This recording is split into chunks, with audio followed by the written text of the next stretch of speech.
¿Qué tal amigos? ¿Cómo están? Sean bienvenidos todos a un estudio más de la palabra del Señor. En esta ocasión vamos a tener un estudio muy interesante, apasionante, que es conocer a nuestro Dios perdonador. Y quiero dar la bienvenida también a nuestros acompañantes en esta ocasión. Se encuentra con nosotros Dani Primera. Bienvenido, Dani. Gracias. Bueno, y saludos a todos. Que el Señor les bendiga. Se encuentra también con nosotros el doctor Sergio de Sena. Bienvenido, doctor. Gracias, Miguel. Daniel, mis saludos para ti. Y también a Dios por darme la oportunidad de estar acá. Amén. ¿Qué les parece si antes de abrir la palabra del Señor y leer su escritura, hacemos oración? Doctor Sergio nos dirige. Oramos. Señor y Padre eterno que estás en los cielos, te doy gracias en este momento por la oportunidad que tú me das de estar aquí en este lugar privilegiado, donde tu Espíritu mora para llenarnos con la sabiduría para compartir tu santa palabra. Sé con cada uno, con aquellos que graban, con las personas que están trabajando en los diferentes departamentos y que lo que vayamos a decir sea de crecimiento espiritual para nosotros como para todos los oyentes. En el nombre de Jesús oramos. Amén. Amén. Nuestro estudio básicamente está basado en la historia y continuamos con la historia de la reconstrucción del templo, de los muros, de la reconstrucción espiritual del pueblo. Y en esta ocasión nos encontramos y nos topamos en un momento interesante en Nehemías 9. Y estudiando un poco el contexto de por qué llegamos a Nehemías 9 y qué sucedió allí y qué tiene que ver con nuestro Dios perdonador. Es que en Nehemías, el capítulo 8, dice el versículo 1 que el pueblo se juntó como un hombre, como uno. ¿Para qué? Para leer la ley de Dios. Y Esdras se levantó y les habló de la ley de Dios. Y se compungieron de corazón. Pero además de eso les invitaban a que estuvieran contentos. Además de eso, el versículo 14 de Nehemías 8 dice que hallaron escrito también en la ley de Moisés que debían habitar en tabernáculos. Y así lo hicieron. Buscaron ramas y construyeron moradas para celebrar. Pero después de esto, llegamos entonces a Nehemías 9. Y quiero leer el versículo 1. Dice, el día 24 del mismo mes se reunieron los hijos de Israel en ayuno y con cilicio y tierra sobre sí. Vemos acá que estaban unidos y que oraron. Y acompañando la oración con ayuno. Y yo quiero preguntar a ustedes, quien quiera comentar primero, ¿qué es la oración? Y no solo qué es, qué significa o qué debería significar para un cristiano la oración. Bien, creo que quiero expresar lo que yo siento, lo que la oración realmente significa. Y en los estudios que he estado haciendo para la preparación de esta lección, en su presentación, he encontrado, no solo por vivencia, sino por lo que está escrito, que nos dice que la oración es una expresión del alma. Debe estar llena de gratitud, debe estar llena de arrepentimiento, debe estar llena de alabanza, pero tiene que ser sincera. Tiene que ser íntegra. Debe ser una confesión, pero adecuada, que tenga todo el corazón, que tenga todo el alma, que esté llena de humillación ante Dios por nuestras transgresiones. Debe tener alegría, debe tener ayuno, llanto, puede tener tristeza y dolor, para manifestar así el amor y aprecio por la misericordia que Dios tiene para nosotros. La oración debe realmente expresar el deseo de una conducción divina. La oración es una petición en forma de pacto. También es importante mencionar que la oración es hablar con Dios, ¿verdad? Como un amigo. Eso es correcto. Pero teniendo presente siempre que a quien nos estamos dirigiendo, que es creador y sustentador. No es porque Dios pide que hablemos con Él y que como un amigo quiere decir que entonces vamos a ser irreverentes o vamos a ir a Él como sea. No, en la oración hay algo y es reconocer lo que es Dios, que es nuestro creador, sustentador, y que somos nosotros, que somos seres finitos, somos criaturas y somos imperfectos. Por eso que tiene que haber reverencia también. Ahora, no es que se necesite esto para que Dios sepa lo que necesitamos o lo que somos. Él ya lo sabe. Sino más bien nos prepara para recibir a Él, su voluntad, para recibirlo a Él. Y mira lo que es la oración. Por ejemplo, hay un ejemplo que es con Ana, en 1 Samuel 1:15 dice: pero Ana le respondió: no, Señor mío, yo soy una mujer atribulada de espíritu, no he bebido vino ni sidra, sino que he derramado mi alma delante de Jehová. Quiere decir que la oración es fundamental, ser sincero con Dios y decir lo que sentimos, lo que deseamos, nuestro anhelo del corazón, ya sea nuestras alegrías, ya sea nuestras tristezas. Y una cosa importante de la oración es la sinceridad. De nada vale nosotros ir a Dios, a hablar o ir en oración, si nos ocultamos cosas, o por vergüenza, por pena, o porque no queremos dar a conocer todo. Y si vamos a Dios, Dios pide eso, que seamos sinceros. Y mira cómo llama la oración, cómo llama la Biblia el hablar con Dios. Por ejemplo, el versículo anterior a este, que es el versículo 13, dice: pero Ana oraba en silencio y solo movía sus labios. Quiere decir que la Biblia enseña que el hablar con Dios es que orar. Y esto fue lo que hizo el pueblo de Israel en Nehemías 9. Todos juntos. Aunque fueron los levitas con otros más, pero elevaron esa oración a Dios. Y fueron sinceros. Tú lees todo el capítulo de Nehemías y muestra cómo ellos fueron sinceros ante Dios. Exactamente. Es muy importante la sinceridad cuando nos acercamos a Dios. Y esto lo vemos, como mencionaron en esta historia. Estaban unidos, estaban sinceramente unidos y fíjense, algo muy interesante. Los líderes espirituales estaban cumpliendo su función. Y vemos que eso es sinceridad. Además dice que se apartaron de los extranjeros. Esto es muy importante porque hay oraciones que son personal, ¿no? Una oración personal entre la persona y Dios. Pero esta oración era una oración que incluía, dice el versículo 2, estando en pie, confesaron sus pecados y las iniquidades de sus padres. Vemos que los pecados del pueblo que lo condujeron a ser un esclavo, incluso ser esclavo de sus propias concupiscencias, también confesaron los pecados de sus padres, que eran sus mismos pecados de ellos. Ahora, también menciona el versículo 6, tú solo eres Jehová, tú hiciste los cielos y los cielos de los cielos con todo su ejército y la tierra y todo lo que está en ella, los mares y todo lo que hay en ellos. Y tú vivificas todas estas cosas y los ejércitos de los cielos te adoran. Vemos muy interesante cómo reconocen con quién están hablando. Ahora quiero preguntarles, dentro de la oración, ¿cuáles son algunas motivaciones o razones que uno como persona tiene o podría tener para poder acercarse a Dios en oración? Daniel. ¿Vas a contestar? Sí, claro. Okay. Está adelante. Bien. Hay muchas razones por las cuales pudiéramos estar motivados, pero podemos mirar en la historia de lo que es la lectura de que estamos estudiando, que los israelitas hacían fiesta de tabernáculos. 7 días duraban en ello, pero esta fiesta la hacían en carpas abiertas, en carpas donde no tenían protección, en carpas donde el medio ambiente era su aliado, pero también era su enemigo.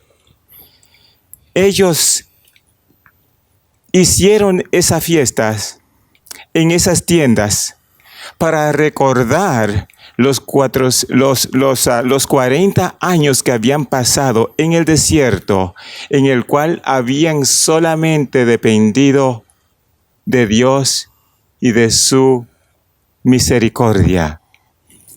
Entonces, podemos tener motivos simplemente para orar, porque miremos nuestra historia y podamos ver realmente lo que Dios ha hecho por nosotros en el pasado, lo que Dios está haciendo ahora con el conocimiento de lo que Dios hará. Nos ayuda a recordar esto.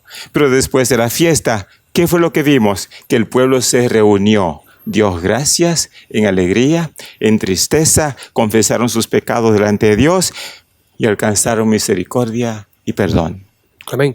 Una cosa importante también que vemos aquí es que ellos estaban llorando porque le leyeron la ley, le leyeron la Biblia y se dieron cuenta que ese 7º mes era el mes de que le tocaba hacer la fiesta del tabernáculo. Y la fiesta del tabernáculo, Dios quería enseñarle, era porque tú sabes que las fiestas de los tabernáculos venían después de la expiación, del Yom Kippur. Y nos enseña a nosotros también de lo que es morar en la tierra nueva.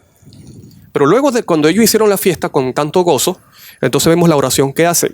Pero tú preguntaste uno de los motivos de la oración. Primero, estamos en un conflicto espiritual entre bien y el mal. Y una de las armas que Dios ha dejado para nosotros vencer en esta lucha es la oración. Cristo dice en Lucas 6:12 que Él pasaba la noche orando a Dios. Otra cosa, la oración también nos invita a que podamos no caer en la tentación. También Cristo dice que oren y velen para que no caigan en borrachera y la glotonería y los afanes de la vida y que nos desvíen de lo más importante que es nuestra salvación. Entonces tenemos motivos para orar. Y cuando uno se arrodilla ante Dios en oración, eso muestra de que no somos autosuficientes. Le decimos a Dios: Señor, dependo de ti, por eso estoy de rodillas delante de ti. Reconozco tu majestad, reconozco tu poder, eres el creador, eres el que sustenta todas las cosas. Así que yo soy una criatura imperfecta, finita y necesito de tu gracia todos los días. Amén. Entonces, Daniel, los israelitas duraron 7 días en esa fiesta. Hicieron un alto. Pero debemos nosotros hoy día, como israelitas espirituales, también reconocer que tenemos una historia de pecado y hacer un alto en nuestra vida espiritual. Claro, y confesar. Siempre tenemos que hacer un alto todos los días. A veces estamos afanados con nuestro trabajo, con nuestra diligencia, con nuestros quehaceres. Tenemos que apartar ese tiempo para orar a Dios. Lo hizo Cristo. Lo hizo Cristo. Y alcanzó misericordia. Claro, y pudo llevar a cabo su misión. Amén. Ahora hablemos sobre la oración y alcanzar la misericordia, alcanzar el perdón. Ya mencionaron algunas cosas, pero ¿qué papel fundamental juega la oración para alcanzar la misericordia? Bueno, cuando tú dices misericordia es el perdón. Claro. El estudio dice nuestro Dios perdonador. Pero para entender lo que es perdón tenemos que entender lo que es arrepentimiento, porque el arrepentimiento es un requisito para recibir perdón, ¿verdad? Absolutamente. Tú sabes que la palabra arrepentimiento en la Biblia tiene varias palabras en hebreo. Por ejemplo, la primera es leiva. Mira lo que dice Deuteronomio 31. Porque el arrepentimiento no es solamente saber que he hecho malo. El arrepentimiento involucra otras cosas más. Vamos a leerlo rápidamente. Mira lo que dice. Sucederá, Deuteronomio 31 dice, sucederá que cuando hayan venido sobre ti todas estas cosas, la bendición y la maldición que he puesto delante de ti, te arrepentirás en medio de todas las naciones a donde te haya arrojado Jehová tu Dios. Entonces, dice el versículo 2, te conviertas a Jehová tu Dios y obedezcas a su voz. Entonces quiere decir, en otras versiones dice, cuando reflexiones en medio de las naciones donde estás, o medites, quiere decir que el arrepentimiento tiene que ver, la palabra arrepentimiento, leiva, tiene connotación hombre interior, mente, corazón. Esa misma palabra que aparece aquí, tú la puedes encontrar en otro versículo como corazón, como mente. Quiere decir que el arrepentimiento es ¿qué? Conocimiento del mal que has hecho. ¿Sí? Reflexionar en el mal que has cometido. La otra palabra que también tiene que ver con arrepentimiento es nechan, que tiene que ver más con dolor, con lamentar. Por ejemplo, ustedes se recuerdan en Génesis 6:6 cuando dice que Dios se arrepintió de haber creado al hombre. Pero esa palabra quiere decir que Dios no se arrepiente como el hombre, como uno. Él no se arrepiente, oye, ¿quién me mandaría a mí a haber creado al hombre? Ese no es el arrepentimiento de Dios. El arrepentimiento de Dios allí que dice es dolor en el corazón, tristeza por ver en la condición que había caído el hombre. Pero quiere decir que el arrepentimiento tiene que ver con ¿qué? Conocimiento que has hecho mal, sentir dolor del mal cometido, y hay otra connotación que tiene el arrepentimiento, y lo dice Éxodo 13, que es abandono del pecado. No puede existir arrepentimiento genuino si no hay abandono del pecado. Mira lo que dice Éxodo 13, 17, y es la misma palabra que aparece allí en Génesis 6:6. Éxodo 13, 17 dice, luego que el faraón dejó de ir al pueblo, Dios no lo llevó por el camino de la tierra de los filisteos, que estaba cerca, pues dijo Dios, para que no se arrepienta el pueblo cuando vea la guerra y regrese a Egipto. ¿Qué involucra el arrepentimiento? Otro camino, otra dirección. Yo voy en este camino, arrepentimiento es tomar otra dirección. Quiere decir que el arrepentimiento tiene que ver con tres cosas. Primero dijimos que conocimiento. Segundo, sentir dolor y tristeza por el pecado cometido. Y tercero, abandono, tomar otro camino. Cuando hemos experimentado eso, podemos recibir el perdón. Ahora, tú lo ves todo esto en la Biblia. Mira lo que dice Isaías 55. Isaías 55 lo dice tan claramente, y es bueno que nosotros conozcamos bien esto, lo que es arrepentimiento, porque las personas que vencerán el pecado son los que han entendido lo que es el arrepentimiento y lo que es el perdón de Dios, que ahorita vamos a ver con lo que es el perdón de Dios. Mira lo que dice Isaías 55, 6 en adelante. Busca a Jehová mientras puede ser hallado, llamarle en tanto está cercano. Deje limpio su camino. Mira lo que involucra el arrepentimiento. Deje limpio su camino y el hombre inico sus pensamientos y vuelva hacia Jehová, el cual tendrá de él misericordia, al Dios nuestro, el cual será amplio en perdonar. ¿El arrepentimiento qué es? Abandono del pecado. Para poder recibir perdón, misericordia de Dios. Amén. ¿Y quién hace esa obra? El Espíritu Santo. ¿Quiere comentar algo? ¿Sabes? Sí, Miguel, gracias por la oportunidad, Miguel. El arrepentimiento está ligado al estudio de la palabra. En un conocimiento de la palabra vamos a encontrar a Dios. Vamos a encontrar su voluntad. Si nos encauzamos en lo que es la voluntad de Dios, en el sendero que Él ha preparado para nosotros, para que caminemos de manos con Él, entonces habremos de reconocerlo a Él, meditar en Él, alabarlo, glorificarlo. Y si habríamos de caer, saber que Él es fuerte y poderoso y está listo para librarnos. Entonces, la palabra de Dios, el estudio de la palabra de Dios, realmente viene como parte de la respuesta de la oración.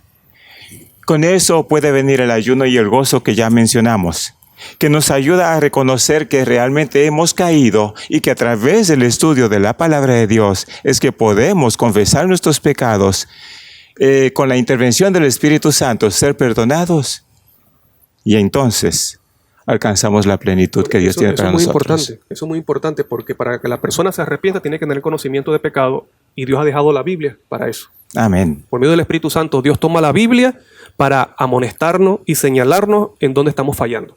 Y luego viene el arrepentimiento por su gracia. Amén. Muy importante eso, la palabra.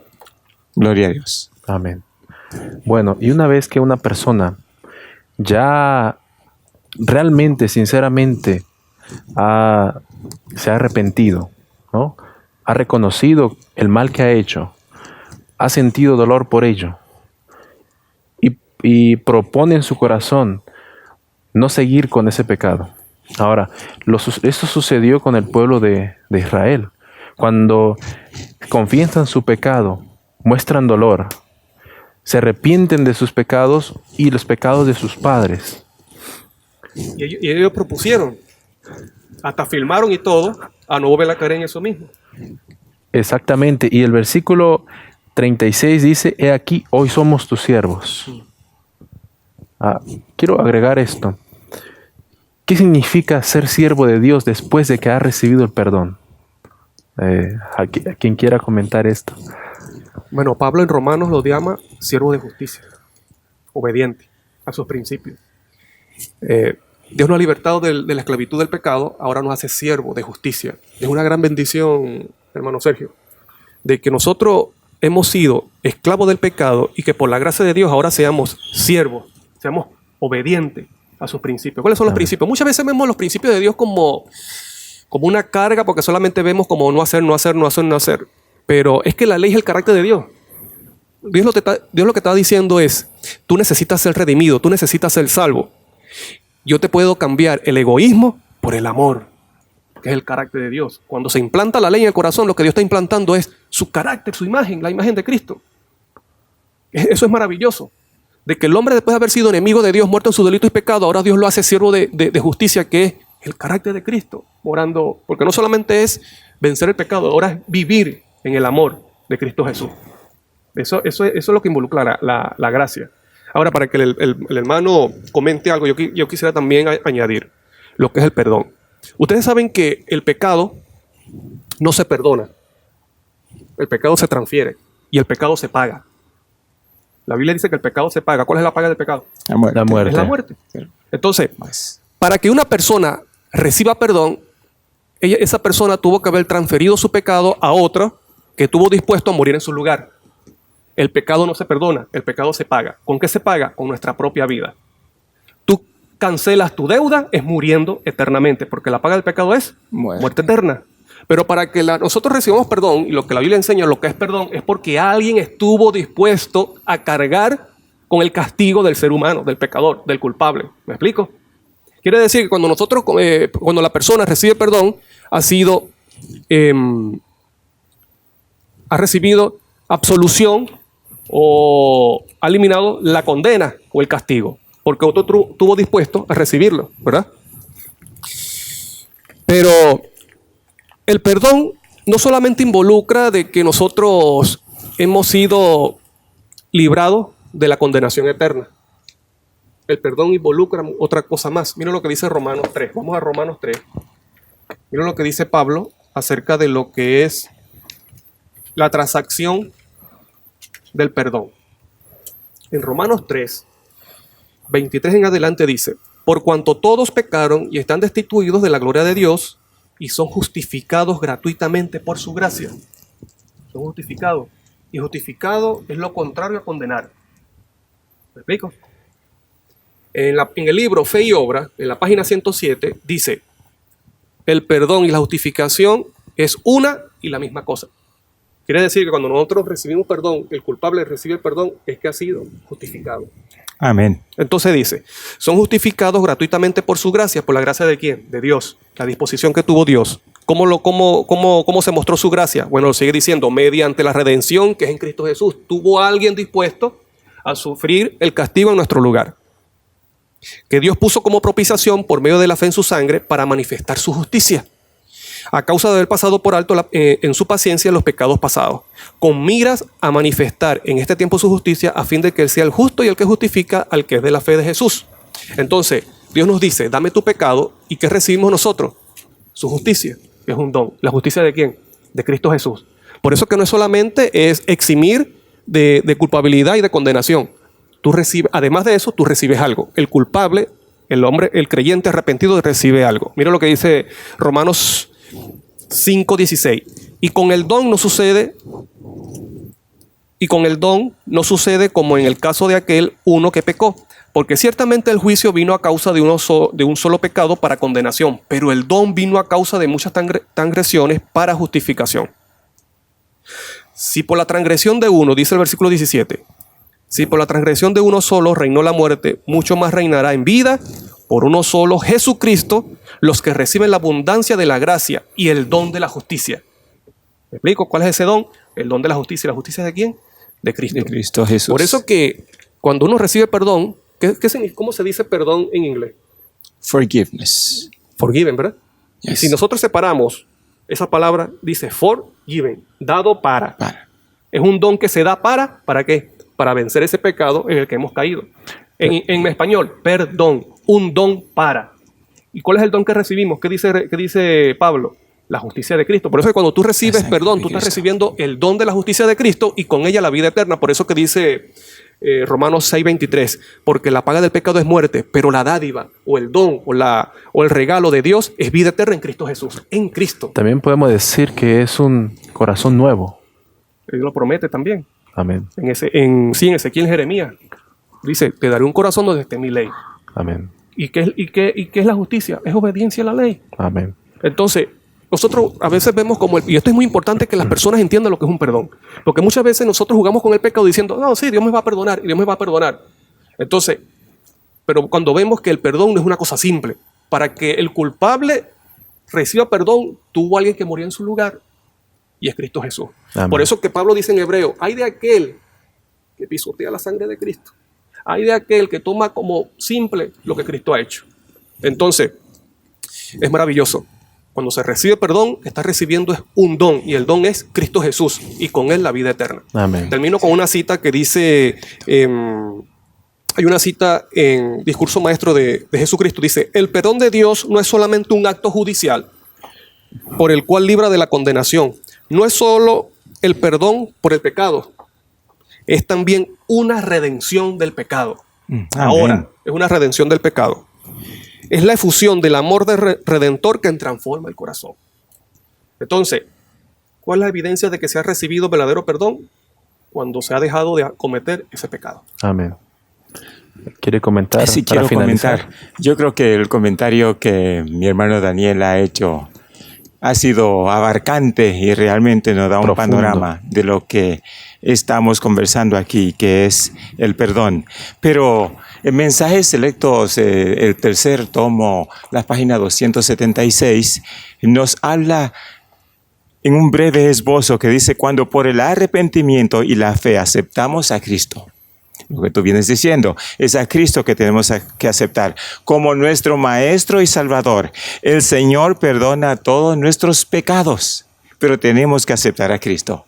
Pero también nos libra de la penalidad prescrita para la transgresión de la ley, lo que tú vienes comentando. El pecador entonces aparece delante de Dios como una persona justa, es nueva, galardonada. Sí, goza del favor del cielo. Por medio del Espíritu, tiene una comunicación con el Padre y con el Hijo.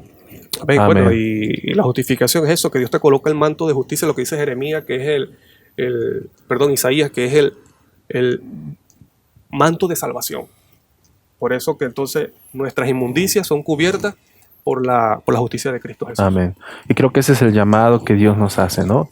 Aceptar su justicia, aceptar las vestiduras que Él nos ofrece, su perdón. Muchas gracias, Dani, muchas gracias, doctor, por haber compartido en esta hora. Amén. A ti, amigo querido, quiero terminar con estas palabras y tenlas presente.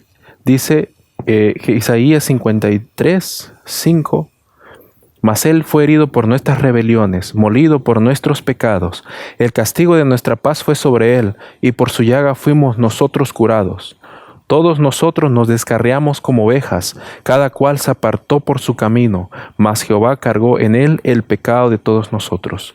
Angustiado él y afligido, no abrió su boca, como cordero fue llevado al matadero, y como oveja delante de sus trasquiladores, enmudeció y no abrió su boca. Que Dios te bendiga y te guarde siempre. Nos vemos pronto.